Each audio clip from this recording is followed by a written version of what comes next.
My name is Xiomara Pena, and I am the California Deputy Director and National Hispanic Outreach Manager for Small Business Majority. Today's date is Friday, August 17th, 2018, and I'm speaking today with Remy Meraz, who is a small business owner, and I'll share a little bit more about her. We're recording this interview in Los Angeles, California. And my name is Remy Meraz. I'm the founder and CEO of Me Tyme Network. And that's it. And I think, I think that was it. That was Okay. it. All right. So, and today we're here, really excited to be here, right? I mean, it's really lovely. The weather could have been better, but it's okay. Today we're here talking with Remy. As she mentioned, she's the founder of Me Tyme Network, and Me Tyme Network is developing a web and mobile platform aimed at helping people think, feel, and work better. Remy left behind an unfulfilling career to follow her dream of running this business, but her journey has not been easy. Remy landed what she thought was her dream job at a clean tech startup in 2008, but came to realize over time that the job wasn't fulfilling her passions. In a moment of introspection, she came up with the idea for her business and started making plans to launch her company. Still, it was hard to leave a cushy job with stock options, and she figured she could start the business on the side while waiting for her stock options to fully vest. But when her company went under, she felt it was the universe's way of telling her it was time to take that chance on her business dreams. Today, she'll share her story and offer advice for other female entrepreneurs, including lessons learned as she's secured funding and how local resources have supported her along the way. So, I mean, thank you for joining us, Remy. I know you're extremely busy because you're up in arms running this business. So, I really appreciate you taking the time being here today. Thank you for having me. It's actually quite an honor to be able to share my story and journey and hopefully inspire other women and also save them some tears and challenges, and help them get to where they want to go faster. Yeah, no, definitely. And so with that, I mean, could you tell us a little bit more just about Me Tyme Network? I know you've been working on this for quite some time, and if you just want to start off by just letting us know. Sure. So, Me Tyme Network, as Xiomara mentioned, is a web and mobile streaming platform that is going to utilize video, augmented reality, and interactive data analytic tools to help people, primarily employees, reduce emotional stress in and out of their work life. So, while you're at work, there's stressors that come up, Yeah. and we want to be that go to solution that can help you get through them. And same thing in your personal life. Now that's really awesome just because, you and I, we've talked about, it could be in your personal life, it could be in your work life, but it's challenging sometimes to find that person that you can even talk to about things. Right. So this would, I'm assuming it would also help with alleviating that ability to look at some content by experts or folks that have something to share, right? Right. So, yeah, we're doing a mix of content that features experts such as therapists, life coaches, speakers and trainers, but also storytellers to give that relatability factor because people want to see others who look like them, who maybe come from the same background as them, maybe had the same challenges growing up, or maybe works in the same industry. And we really feel like that's a deep connective tissue to others being able to overcome challenges. And the interactive piece is recreating the magic that actually happens if you were to go to therapy or work with a coach, a life coach. A lot of people, don't have that opportunity, and there for a number of reasons. There's resources, whether it's money and time, but let's not forget that there's still a tremendous amount of stigma that surrounds mental health, around stress, problems, and especially in this day and age with social media and everybody living their best life and showing their best life, right? But what's really going on behind the scenes, and there's so much, I think, more pressure now, to keep up and to pretend. And on that note, I mean, starting a business it's not easy. so so as you were working in this high tech job, what was it? What was that thing that did inspire you to start this business? I mean, you found a calling that Mm-hmm. what you really like, but why, how, and why? Why then? Yeah. Yeah, so I have always been passionate about therapy and personal development, professional development. That comes from my family life and having grown up in a very multicultural family where there is a lot of stigma and we had some trauma, drama, and dysfunction. And it wasn't until tragedy struck that it forced everybody to get help in one way or another. So I got to see the value of doing the work and getting help and how that transformed not only my life personally but also my family's life, and we broke generational cycles of behavior. So that was on the personal side. On the professional side, what the defining moment for me to actually go for it was my background is sales and business development. I have a 25-year career, working across many industries and working from small business and startups all the way to Fortune 500 companies. So I had a front row seat to what the challenges are in the workplace at all different company sizes and levels, right? Mhm. And I saw a lot of holes and missing components. And so that was one. Number two, I was actually in a personal development training program when I broke through my fear of being an entrepreneur. So I had several ideas throughout my life leading up to that point that I never went for or attempted to, make come to fruition because I was afraid and because I was focused on all the things I wasn't great at. So you mentioned, fearful. You were afraid of, there was some fear. What would you say caused it? Was it fear of failing, fear of not being able to provide financially for your family? You have, so what would you say was that contributing factor? Definitely fear of failure. And I think that just comes from the fact of not knowing what you don't know, right? So my background is sales and business development and marketing, and 25-year career in that. I know how to do that. But when you think about business, right, it's finance, it's operations, it's scaling your company, it's hiring people, all the components that make up a business, and that's not your area of expertise. So I think a lot of it is just the overwhelm of it all. Yeah. Well, when on that note, being that one does not start off knowing everything about business. I mean, you know about Small Business Majority. We're a national nonprofit. We work with small business owners to talk to them about policy, to talk to them about the research that we're doing on various different issues that impact them in their business, but also a lot of the education components. Right. And even though for ourselves, for things like access to capital, we don't provide the lending, but just to be able to talk about it and to also give partners in the community a platform to share what they're doing, whether it's free technical assistance or in-person workshops.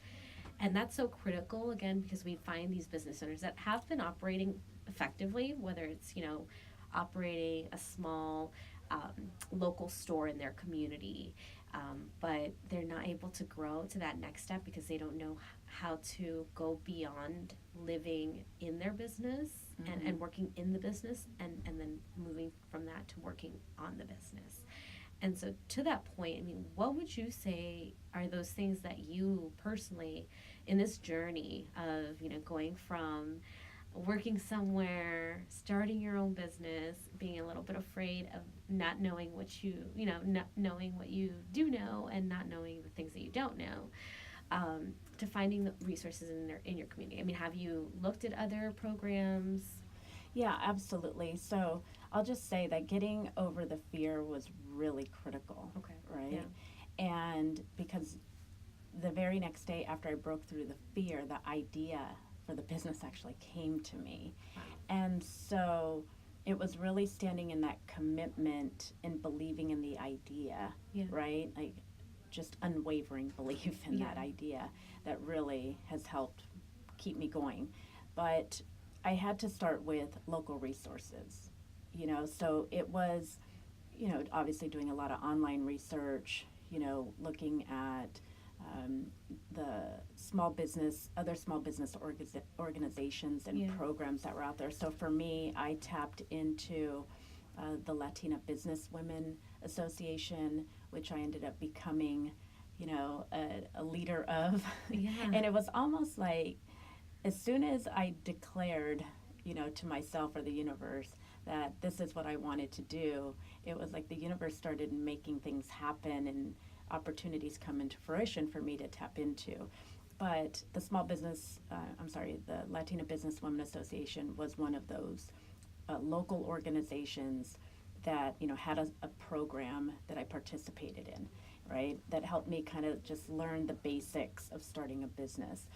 The next thing that has been very helpful for me has been accelerator programs. Accelerator programs, in the tech industry, are provided by different organizations. Some have tuition attached to them, some are free, some come with resources, some come with money, investment money. And so it's really been about tapping into those, and I've done those programs, and I've done several accelerators in the 2.5 years that I've been working on this. And I would say, those programs have really been probably the instrumental, resources that have helped us get to where we are and really helped with the learning curve. So just remember, I'm building an edutainment tech company with no experience, zero. So what I tell people is, I'm getting an MBA, but through this journey, right? And those accelerators essentially are business school on steroids. And I mean, when you go to an accelerator, it's not something we talk about a lot, So what would you say for business owners? Is it growing your network? Is it growing your ability to obtain information? Is it around the people that you're with? What is the benefit? All of the above. All of the above. So for me, it's really the education piece. Yeah. Right? It's giving you the building blocks of step by step of how to go about, building the business. Also, in all aspects of the business, some accelerators concentrate on certain things. It's also the network. You're being taught in these accelerators usually by people who've been it and done it, before, and or the professionals, lawyers, CPAs, accountants, people with certain expertise. So you're getting that information, that education, and then the peer-to-peer networking and learning. So that's another valuable piece, and especially when you don't have resources, right? If you don't have the funds to go hire some of these people, but you're amongst other entrepreneurs and business owners, most have all had work experience previously, and everybody's bringing something to the table, right? So one of my peers in one of my accelerators may have developer knowledge, right? Product development, which I don't know, but I have sales and marketing experience. So we're literally trading information or helping each other. I created a hashtag, well, I didn't create it, but I use it a lot. Founders helping founders. Nice. I mean, it totally makes sense, right? Right. So you're actually tapping into other entrepreneurs' expertise and background and knowledge, and that's been another valuable asset. Yeah. And a lot of, I mean, I want to say that for women too, it's so important, the mentoring, the network, the access to others that are also business owners. I don't know, have you personally seen that for yourself, that like being a woman entrepreneur, there's a lot of challenges that come across, whether it's funding, as you can speak to a little bit, well, that's in the next question, but whether it's funding or whether it's, the process, the customers, so like, even for that, I mean, would you say also the technical assistance and mentoring that you've gotten at these groups has been helpful? Very, very tremendous, just being amongst women, especially in my world, because I am a woman in tech, which is a very male-dominated industry. And, I don't want to get into this piece of it, but it goes without saying, hashtag me too. With the investment side, I've dealt with challenges and situations on that, down that road.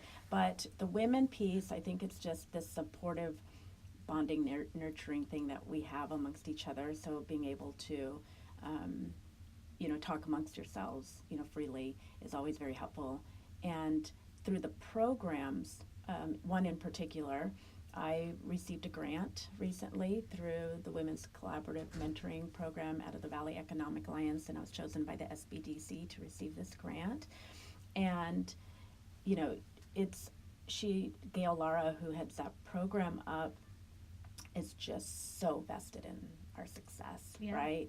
And she really is about, it's a very nurturing, type of role, and it's super helpful and comforting and inspiring for me, motivating for me, right? No, I mean, I want to say that when I sit on the advisory board of the Women's Collaborative Mentoring Program, and when we're finally getting to that point where they're like, we're accepting applications, I was just like, you have to apply for this, Remy. Yeah.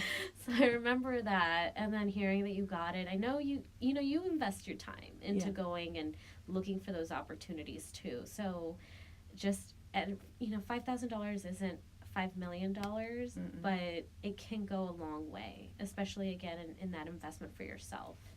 Yeah, and it really is. It's not a lot of money, but the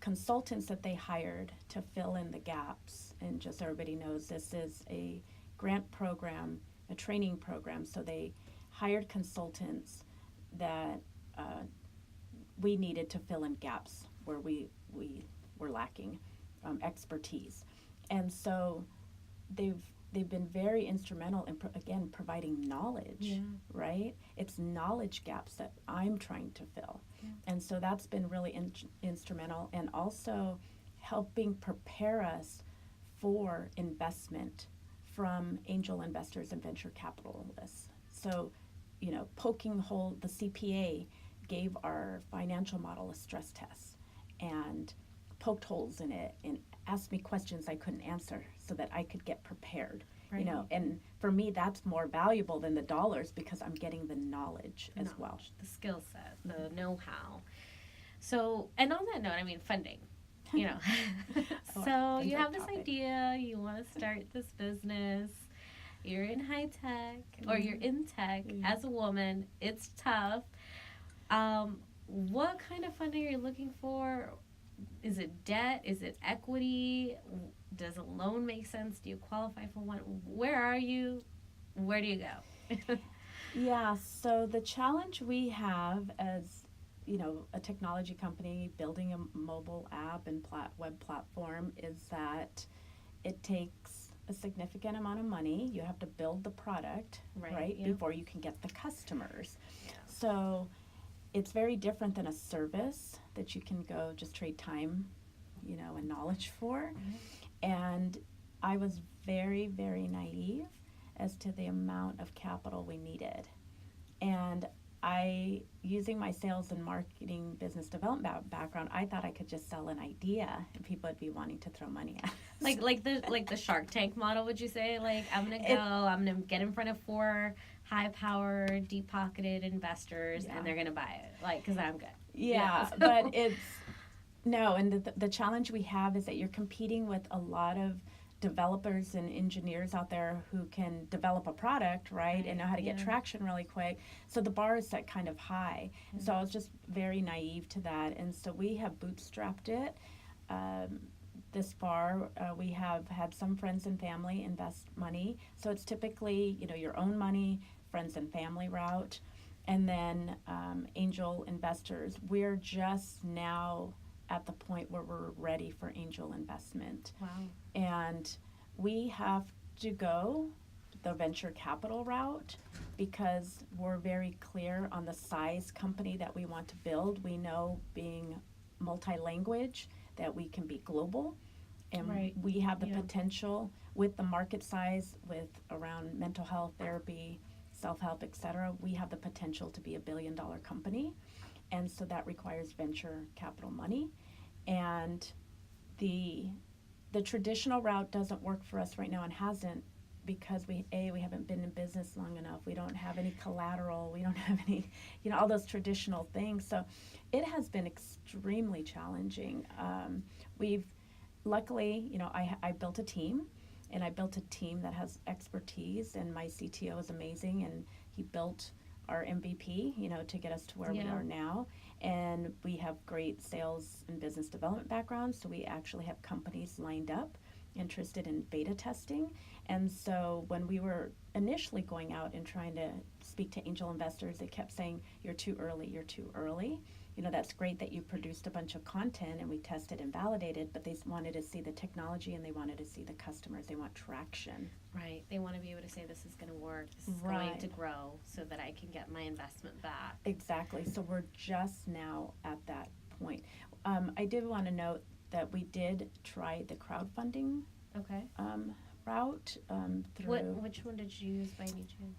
Do you remember? It was one of the 7 unaccredited crowdfunding platforms that was very new, Okay. and it turned out not to be a not so great experience. Okay. And a lot of it is because it was new, and it required a lot of education and awareness. And for where we were, we put a lot of time and effort into that. We only raised $10,000 out of it, and we could have used that time and energy, focusing on one individual, maybe. But it set us back a little bit, With, and crowdfunding is so tricky, because you have now newer forms of regulated crowdfunding campaigns like WeFunder, where it's really neat because everyday individuals can become investors, which gives that more of that sense of community. But sometimes it could be more of a marketing tool for a business owner that can have a good social network that's sharing it, but not, getting $300,000 worth of capital. Yeah, I think also it was where we were at. We were too early, even for the way we were, explaining our business, and we just didn't even have the right knowledge and education to present ourselves properly, out there too. So it wasn't because it was new, and maybe there was a lack of marketing, but it was also where we were. We really weren't ready for it, And with VC funding, I could see it why, because again, you are a tech-based business. Mm-hmm. And was it though, when we look at the statistics for women, and particularly Latino women of color, it's bad. Yeah. Look, I know what I'm getting into. The odds are not in my favor. Less than 0.5%, not 1%. Right. Less than 0.5% of Latina entrepreneurs get venture funding. I think it's less than 7 for women, for all women, and then less than the 0.5% get for Latino women. Yeah, I know what I'm up against, but I'm one of those people that wants to prove everybody wrong, right? No. I mean, I'm just throwing it out there so that folks listening know that when you get there, that what you had to go up against, because it's not easy. But we know other folks that have done it. But other folks, look, plenty of people have done it. I think there's reasons behind it, right? So, and I think the times are changing. Absolutely. And so, number one, I think there's 2 sides to this. That one, the traditional VC world that we know is a male, white-dominated world, right, doesn't know that Latinas are starting businesses, 30% faster than any other demographic, right? I think that's the statistic, right? They don't know that, right? And at the same time, I think that in our community, don't even know about the venture world, right? Or we have a scalable business. Right. We tend to think community, local, family, friends, the traditional bank route, etc. So I think there's a disconnect right there. And for me, that's why I actually stepped away from the nonprofit volunteering, community work I was doing to really focus 100% on my business, because I had a breakthrough and realized that I will serve my community better by becoming successful getting funding and then waving my hand and saying, hey, look, I have 10 more friends just like me who have scalable, investable businesses, and to pay it forward back to them with knowledge and education. And that's the reason I'm sharing here. Yeah. You know, that it, that that's what it's going to take. The other thing that's changing and that's very encouraging is you're seeing a lot more programs and venture capitalists coming up in the African American world, Yeah. right? Yeah. In the female side of things, where you have organizations like Hera Labs, Hera Angels, who Sylvia Ma, Latina investor, who's training women how to be female angel investors, and also has an accelerator program for female entrepreneurs to come through, and she's matchmaking. You know, so it's very, very encouraging. I just graduated from Founder Gym out of the Bay Area. Congratulations. Which is an accelerator program for underserved, and I don't want to say underserved, I want to say underestimated founders. So women, people of color, women, and LGBT, is that right? Yeah, so that's what's encouraging for me. And, you know, I know the proof is going to be in the pudding when we have the platform and the customers. You know, that'll change everything for us. Right. And so, you know, thank you. I mean, it's not easy to talk about it.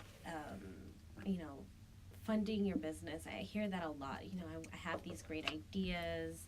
I just don't know where to start and how I'm going to get the money to do this. And I know that you've got you know how hard you've worked to get even your family and friends to invest in this idea. So keep at it. I know you're gonna reach your goals for sure. For other women, and particularly when we talk about women starting businesses as a nonprofit here at Small Business Majority, I mean, we think about women, and oftentimes the times are changing. There are more women starting businesses today than ever in the past. And when we think about women of color, the resources that they need to start businesses, encouraging them to start businesses, providing them with the tools, like we also look at, you know, what are the right tools that we need to provide? What's the education that we should be going out and doing, whether it's around mentoring or procurement or access to capital or policy? What advice do you have, like for anyone, a woman looking to start a business? Like, yeah, I would say that you need to learn as much and as fast as possible about your business, your industry, your competition, and how to tell a financial story. So do a business plan, you would recommend? Do a business plan.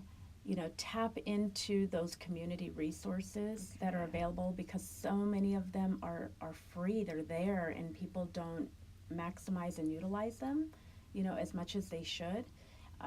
There's so much out there. Yeah, I mean, whether it's the women's business centers, we have several different women's business centers across the country. The small business development centers are also a wonderful resource. In your own local community, you may have another resource that's funded by your city. So here in the city of LA, we have business source centers that are funded by the city of LA, in addition to all these other resources. And I would say most of the programs and services they offer are free. And there's, you know, maybe you go to a QuickBooks class and you pay $80, but right. Yeah. Most of the courses I've seen are typically under $100. Yeah. And I mean, the QuickBooks one is like, I think they give you the program for a year. I want to say, I'm not sure.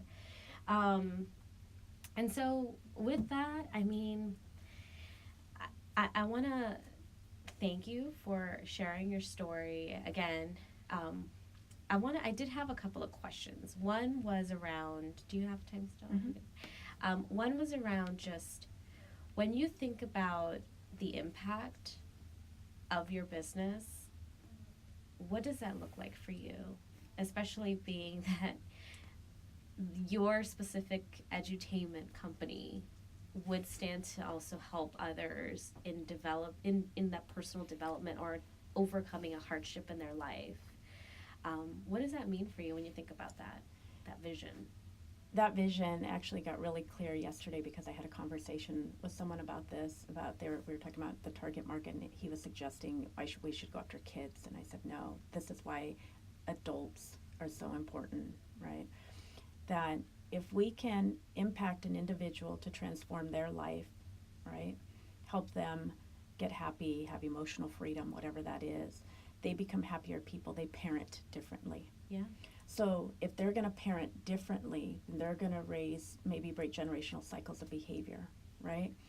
If we, if our app platform can then help them transform them in their business as well, or their job or their work, then they're going to be a better employee, right? They're going to be a better coworker. If they're a better person, then maybe they're going to have healthier, happier relationships, right? And so let's look at the octopus or the spider web effect of that. If you have better relationships, then maybe we'll cut down on divorce, right? Relationship breakups. Maybe we'll cut down on some of the violence that's happening in the world, and that's all over the news. I mean, just here in LA last week, 2 weeks ago, a young man got in an argument with his grandmother and shot her, and then went on a high-speed chase and crashed at Trader Joe's, and there was a shooting, and now you have traumatized employees in a community, right? But what if that one young man knew how to have a better argument with his grandmother, right? Or avoid that kind of conflict where it escalates. So I am very, very clear on the impact that we can create, not only for an individual, but how it will have this spider web effect of positive, outcomes. Like a ripple effect. You impact one person, right? And then like those people around them are just innately also assisted. Right. And we have businesses now that are reducing, lost productivity costs or sick days or conflict in the office, right? And better environments. So if we're helping people retain jobs, keep jobs, but also making a difference on the family life, and then with multi-language, and if we can do that in other communities, and outside of the U.S., and we've already have user case studies to prove that, and if we can just make that, a 10x, 20x, 100x effect. I mean, people are looking for this app. I mean, right? I mean, Headspace is like one. They're doing extremely well, so, which could be a great strategic partner for us. Talkspace is doing well. Their e-therapy, we're doing it. We're the edutainment. You come watch us in between all of that. Yeah, but and so like, is there also like an age group of folks that you're targeting, or is it again, your customer base? Well, we're client base. Look, the millennial workforce. The millennials are the largest workforce, right? So that is our target. So we're targeting the millennial workforce. I mean, it's through businesses, obviously, initially when we go to market, but we're designing for Gen Z, for that up and coming generation, and with the interactive components that we're creating. And that's going to be important because I mean I look at kids right now as I'm walking around by a high school or middle school, and I'm just like, they're all attached to their devices, and so even like when you think about these wonderful things like therapy or counseling and outlets to be able to learn about behavior, that's more than likely one of the ways that they're going to be wanting to get that information, right? We want people watching Me Tyme TV, so we want to give them a healthy option, to watch and interact with. And what I'm excited about is kind of being on this new frontier of combining television and gaming, this interactive piece. Yeah. And when I see my nieces who are 12 and 10, and how they're engaging with devices, but what they're using it for, I'm really excited about our future as a company because I know that gives us the longevity in the marketplace. Yeah. Well, this is awesome. Thanks. Is there any closing remarks before No. anything you want to share? No, just thank you very much. Anytime I can share and help others is. And I mean, you came with us to DC. We've known you now for a number of years. Yeah. I would say 3 years. It was 2015. Yes. Yeah. 3 years. And so you've seen the journey. I've seen the journey, Yeah. and we as an organization, I mean, we've seen it, and we recognize how difficult it is for folks to start businesses, to break away, and taking the time out of your schedule, whether it's meetings with potential investors or with your staff or your team, to be here. I really appreciate it. I want to thank Remy again for sharing her story and her advice for other women who are thinking about becoming entrepreneurs. If you are interested in more tips and resources, you can check out our Women's Entrepreneurship Program, which you can find by visiting www.smallbusinessportal.org, where you'll find some tips, some resources on mentoring, wealth building, and other topics to empower female entrepreneurs. And if you need more information about small business lending, we don't really talk too much about, the traditional forms of capital. But you can definitely find those so those technical assistance centers that Remy talked about, like your local SBDC, your local Women's Business Center, by visiting www.venturize.org. This is an online lending portal that has all the information you need to learn about funding sources and help that your small business may need in order to become loan ready and just to get a little bit more information. And with that, I want to thank you guys for joining us today. Remy, thank you as well. You're going to make it happen and grow your business, and I'll be there at the launch party.